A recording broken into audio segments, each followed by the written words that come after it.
Ano yan? CEO ka pero parang galing ukay ang bag mo. Hindi lahat ng mahal may halaga at hindi lahat ng luma mababa. Huwag mo akong lokohin. Sa negosyo, pera ang sukatan. Talaga ba? Kung pera lang ang sukatan, bakit parang ikaw ang kinakabahan? Hindi ako kinakabahan. Mabuti, kasi mamaya, hindi lang reputasyon mo ang matatalo dito.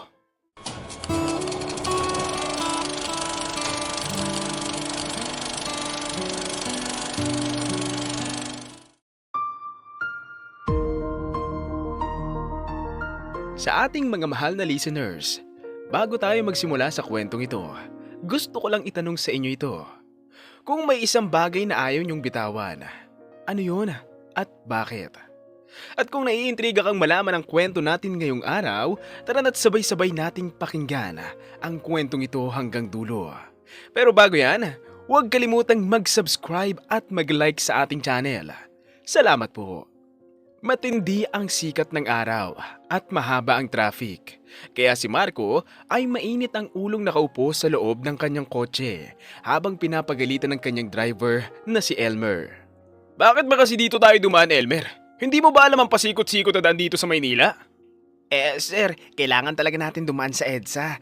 Pasensya na po kayo. Ito lang po kasi ang daan na alam ko papunta sa kumpanya ninyo. Bago lang po kasi ako dito sa Maynila. Aba, bakit ikaw ang binigay ng agency sa amin? Ang sinabi ko, expert at may diskarte sa pagdadrive. Hindi walang alam. Sir, pasensya na po talaga. Sinusundan ko lang po ang Google Map. Nakaasa ka lang pala sa Google Map? Putya naman oh. Late na ako! Naghihintay na ang client ko! Hindi na sumagot pa si Elmer dahil alam niyang kahit anong sabihin niya, masasakit na salita lang ang matatanggap niya sa among si Marco. Si Marco Perez ay isang CEO ng Perez Jewelry, isa sa mga sikat na kumpanyang nagsusupply ng magandang jewelry sa Pilipinas. Maganda ang imahe ng kumpanya, kabaliktaran ng ugali ng CEO. Habang binabaybay nila ang daan papunta sa kumpanya, bigla namang tumunog ang phone niya at agad naman niya itong sinagot nang makitang ang kliyente niyang si Mr. Santos ang tumawag. Hello Mr. Santos, pasensya na talaga. Na-stuck lang ng traffic sa EDSA. Paano ba naman kasi itong driver ko? Di pa pala kabisado ang Maynila. No, it's okay. Walang problema. Huwag mong sisihin ang driver mo. Okay, salamat Mr. Santos. Basta, sana may tuloy natin ang deal. Depende sa offer mo, Mr. Perez. Hihintayin na lang kita dito. Okay, thank you. See you, Mr. Santos. Pagkababa ng tawag, huminga naman ng malalim si Marco para pakalmahin ang kanyang sarili. Hanggang sa makarating na nga sila papunta sa tapat ng building at pumarada. Pagkababa ni Marco, inayos niya ang kanyang suot na tuxedo, tsaka naglakad papasok sa loob. Sinalubong naman siya ng mainit na pagbati ng kanyang mga empleyado hanggang sa nakarating siya sa loob ng conference room. Good morning, Mr. Santos. Finally, nakita din tayo. I'm glad to meet you too, Mr. Perez. Excited na din ako sa presentation mo about the benefits na makukuha ko kapag nag-invest ako ng 50 million sa kumpanya ninyo. Ako din, Mr. Santos. So, ano pang hinihintay natin? Let's start now. Go ahead, Mr. Perez. Have a seat. Thank you, Mr. Santos. So, as I mentioned in our proposal, ang benefit sa inyong 50 million investment would be a guaranteed return of, let's say, 5% annually. Plus, you'll have exclusive updates sa company progress every quarter. 5%? I see. Mas mababa yan kumpara sa Guns and Jewelry. Sila kasi nag-o-offer ng 8% plus mga special perks like VIP events. Yes, Mr. Santos. Well, our offer is more steady. Mas stable po kasi we focus sa long-term growth ng company, hindi lang short-term gains. Okay. May iba pa ba kayo may papakita? I mean, perks or additional incentives? Well, for now, that's the main package po. Pero we can discuss additional, custom arrangement if ever, if needed. I see. I'll have to think about it. Mr. Santos, I just want to emphasize talagang walang may tutulong ang Guns and Jewelry sa long-term growth. We are better than them. My company is well known compared to Guns and Jewelry. Tapos, sasabihin niyo sa akin ngayon na pag-iisipan niyo pa? Mr. Santos, kung gusto mong doon mag-invest, I swear, Malulugi lang kayo. Parang nakapagdesisyon na ako ngayon base sa pinapakita mong ugali, Mr. Perez. Anong ibig mong sabihin, Mr. Santos? I will not accept your offer. I didn't expect ganun ang approach mo sa client na tulad ko. Sinisiraan mo pa talagang consent jewelry for your own interest. I was so very disappointed. Mr. Santos, hindi naman sa ganun. I apologize kung ganun ang nakikita mo pero hindi ganun. I was trying to warn you dahil concern ako sa pera mo. Hindi basta-basta ang halaga na nai-invest mo. Para lang mauwi sa wala. Pasensya na, pero buo na ang decision ko. Anyway, thank you for your time, Mr. Perez. I have to go. Naiwang nakaupo si Marco sa conference room at napabuntong hininga tsaka hinampas ang mesa dahil sa inis. Malaking halaga din kasi ang pinakawalan niya na makakatulong sa kumpanya para makapag-supply pa ng maraming supply, lalo na't in demand ang produkto nila. Pero nabigo siyang i-close ang deal nila ni Mr. Santos dahil sa pinakitang ugali niya. Agad siyang bumalik sa opisina niya at nasalubong naman niya ang kanyang sekretaring si Ana. Ana, ipagtimpla mo ako ng kape. Bilisan mo! Sir, may invitation pala galing sa Bright Future Alliance. May gaganapin na charity gala ngayong Lunes. Sana daw makapunta po kayo. Okay, akin na nga yan. Ipagtimpla mo na ako ng kape. Agad na ibinigay ng sekretary ang invitation na galing sa Bright Future Alliance. Ang charity na ito ay para sa mga may hirap na scholars sa college. Ito ang isa sa mga binibigay ng donation ng kumpanya niya at nakakatulong para gumanda ang imahe ng kumpanya. Pagbalik niya ng office, umupo siya at binasa ito. Nakita niya doon na pupunta din pala ang CEO ng Gonzon Jewelry, kaya hindi siya magpapatalo. Di pwedeng wala ako dito. Baka magpabangon na naman ang pangalan ng mga Gonzon. Sisiguraduhin kong ako ang magiging center of attraction ng lahat. Sir, heto na po ang kape nyo. Salamat, Ana. Anyway, tawagan mo ang BFA to accept their invitation. Pupunta ako sa party. Yes, sir. Noted po. Okay, you can leave now. Huminga siya ng malalim tsaka tinawagan ng kanyang kaibigang si Mike para yayaing uminom. Pampawala lang ng inis niya sa nangyari kanina. Hello bro, pwede ka ba ngayon? 2 bucks lang, pampawala ng stress. Halutang may problema ka. Hindi naman problema pero bad trip lang talaga ang araw na to. I want you there sa same spot. Doon na lang tayo magkita sa bar. Libre ko. Sure, see you later bro. Ilang sandali pa, nakarating na si Marco sa bar at agad siyang nag-order ng isang shot ng whiskey. Nakailang baso din siya bago dumating ang kaibigan niyang si Mike. Hey bro, nakailan ka na yata? Hindi lang naman tinanggap ni Mr. Santos ang offer ko sa kanya. Hindi na close ang deal bro. Oh my goodness, magkano sana ang i-invest niya sa kumpanya mo? 50 million bro. Ang laki nga bro. Pero hayaan mo na. Kailangan mo nang mag-move on. Marami pa namang naghahabol sa company mo eh. Sikat ka na kaya? Well, tama ka dyan. Sisiguraduhin kong pagsisisihan niya ang ginawa niyang pag-decline sa contract. Yeah, that's my brother. Anyway, atin ka ba sa charity gala ng BFA? Of course.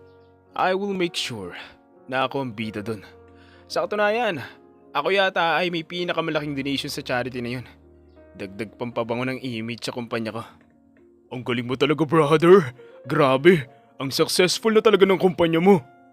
Siyempre, dahil sa pagsisikap ko ang meron ako ngayon bro. Alam ko yun bro. Good luck sa charity gala. Organizer ako dun kaya for sure magugustuhan mo ang venue at designs ng party. Good luck din bro. Pagkatapos ng ilang tagay habang masayang nag-uusap ang dalawa, nagpaalam na sila sa isa't isa. Pagkarating niya sa bahay, sinalubong naman siya ng kanyang ina. Napakunot noo ito nang makitang lasing siya. Lasing ka ba Marco? Nakainom lang ma'am. Hindi ako lasing okay? I can handle myself. Lasing ka nga. Bakit iho? May problema ba sa kumpanya? Wala ma'am. Maliit na bagay lang pero alam nyo naman pong lahat kaya kong gawin. Lahat ng problema, kaya kong solusyonan. Kaya walang problema. Bakit ka naglalasing kung wala? Ma'am, I just want to unwind. Ngayon lang naman kaya don't worry, okay? O siya, sige na. Magpahinga ka na. Kinabukasan, nagising si Marco na may sakit ang ulo at batok. Maaga pa lang, mainit na ang kanyang ulo, kaya agad siyang nag-shower at nagbihis bago pumasok sa trabaho. Habang binabaybay niya ang daan papunta sa kumpanya, tinawagan naman niya ang kanyang fashion designer na maghanap ng mamahaling suit na gagamitin niya sa charity ball. 2 araw na lang kasi bago ang Lunes, ang gabi kung kailan gaganapin ang charity gala. Gusto ko more than 500,000 pesos ang halaga. Ayoko ng cheap at gusto ko yung design na mag-standout ako sa lahat ng pupunta sa party. Sigurado kasi akong pupunta si Mr. Gonzon at hindi ako papayag na malamangan niya.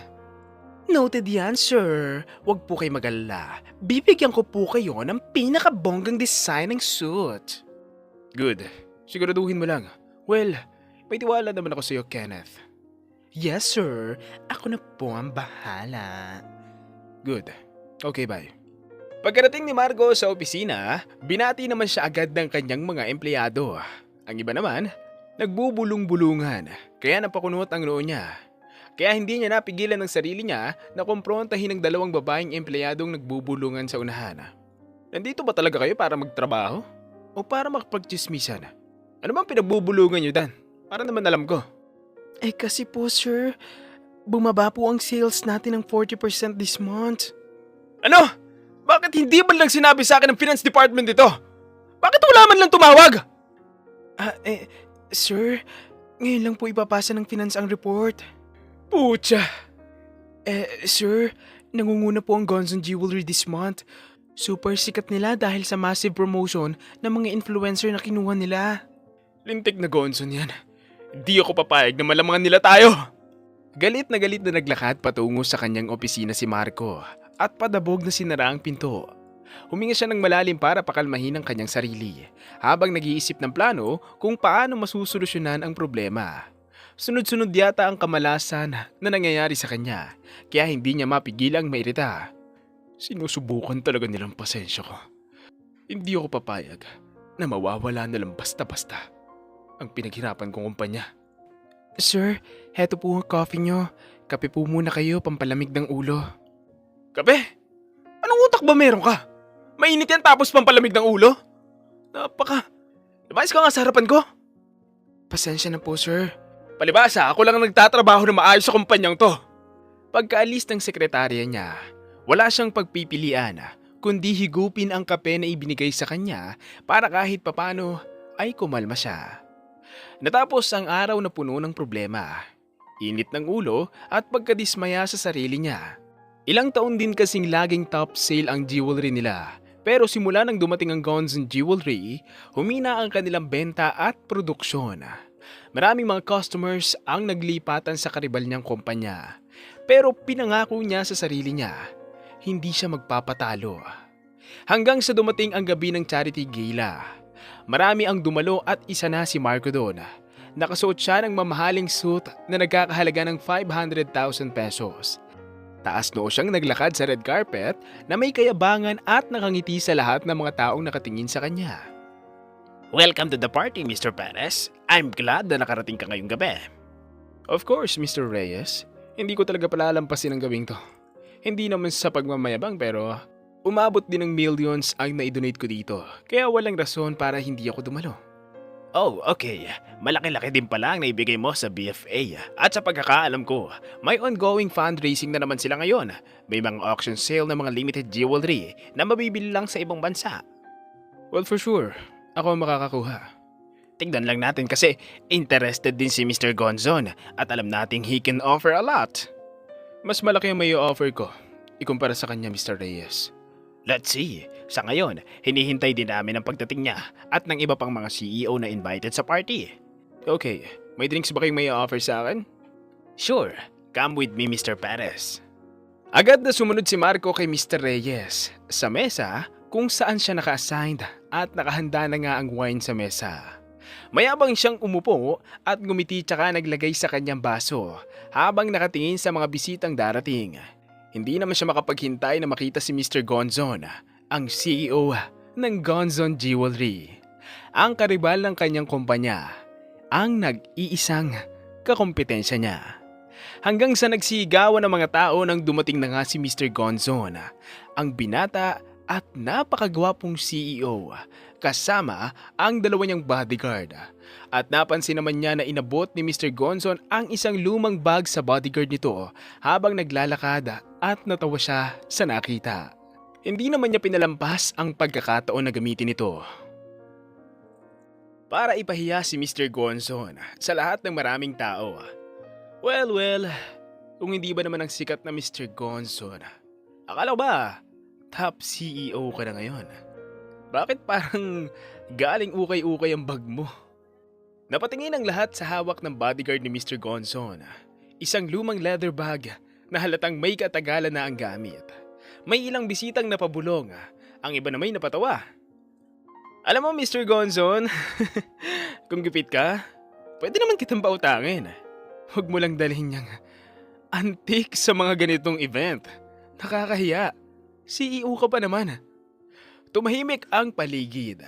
Lahat ay naghihintay na magiging reaksyon ni Mr. Gonzon. Ngunit imbes na magalit, kalmado siyang lumapit kay Marco at kinuha ang bag mula sa bodyguard. Alam mo Mr. Perez, pwede mo akong yabangan, pero hindi mo ako pwedeng insultahin. Sanay na ako sa ingay ng mga taong takot malamangan.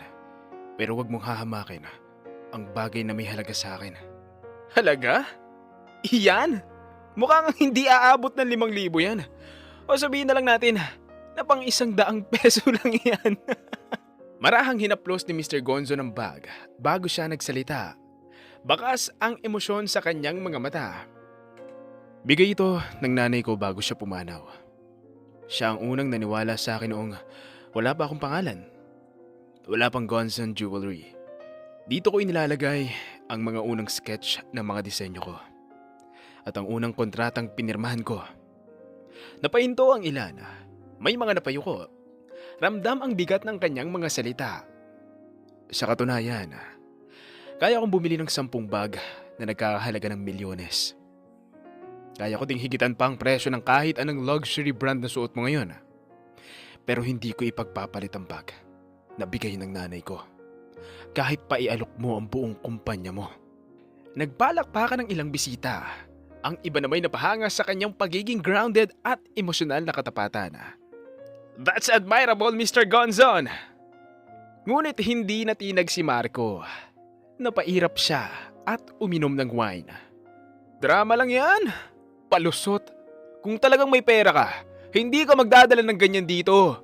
Ang totoo, wala ka namang pera. Influencer hype lang ang meron ka. Bahagyang ngumiti si Mr. Gonzon. Isang ngiting puno ng kumpiyansa. Talaga ba? Kung ganoon, tignan na lang natin mamaya sa auction. Lalong naintriga ang mga bisita. Ang auction ngayong gabi ay para sa isang rare limited edition diamond necklace mula sa Europe. Isa sa pinakamahalagang piraso sa event. Fine, doon tayo mag-usap. At doon mo mapapatunayan kung sino ang may laman ng bulsa at kung sino ang puro salita. Hindi ko kailangang patunayan ang sarili ko sa'yo. Pero para sa charity, gagawin ko. Ramdam ang tensyon sa pagitan ng dalawang CEO. Hindi lamang ito labanan ng pera, kundi ng prinsipyo, ng dangal at ng tunay na halaga ng isang tao. Habang nagsisimula ang auction, pareho silang nakaupo sa magkabilang dulo ng bulwagan. Si Marco, punong-puno ng yabang at determinasyong manalo. Si Mr. Gonzon, kalmado. Hawak ang lumang bag na tila nagsisilbing paalala kung saan siya nagsimula. Nagsimula ang auction. Isang napakagarbong diamond necklace ang inilabas sa entablado. Kumislap ito sa ilalim ng chandelier habang ipinakikilala ng host.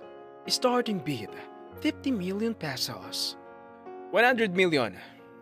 Agad na napawaw ang mga bisita. Hindi nagpahuli si Mr. Gonzon. 150 million.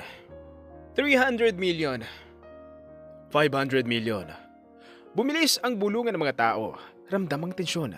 Hindi na ito simpleng bidding. Labanan na ito ng ego. 700 million. Saglit na natahimik ang ballroom.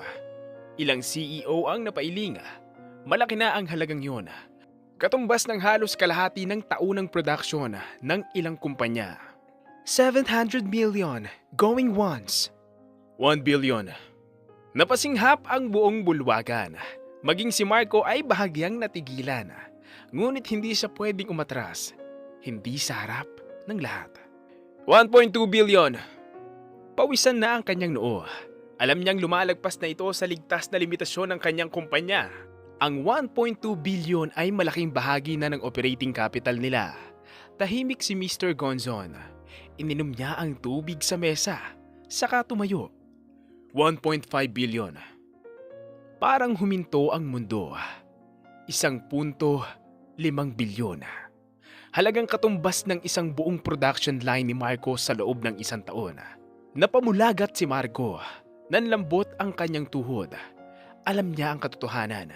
Hindi niya kayang tapatan yon. Kapag tinapatan niya, malulugi ang kumpanya.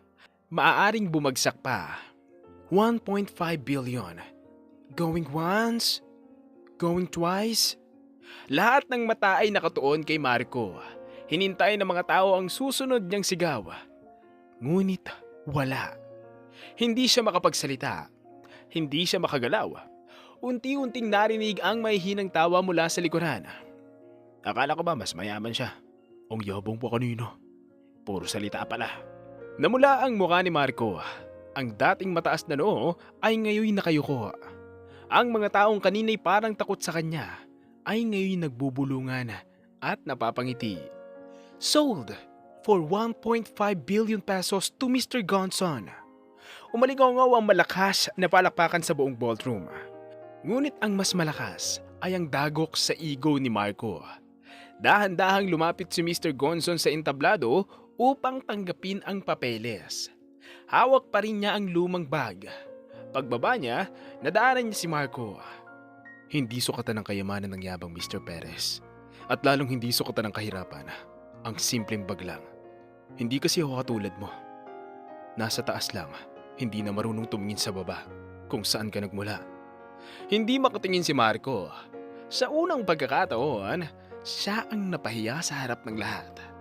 Ang gabing dapat sana'y magpapakita ng kanyang kapangyarihan ay naging gabi ng kanyang pagkabagsak. At habang patuloy ang palakpakan para kay Mr. Gonzon, malinaw sa lahat na ang tunay na mayaman ay hindi ang may pinakamalaking bida, kundi ang may paninindigan, puso at kakayahang patunayan ng sarili nang hindi naninira ng iba. At hanggang dito na lang ang magandang storyang ito.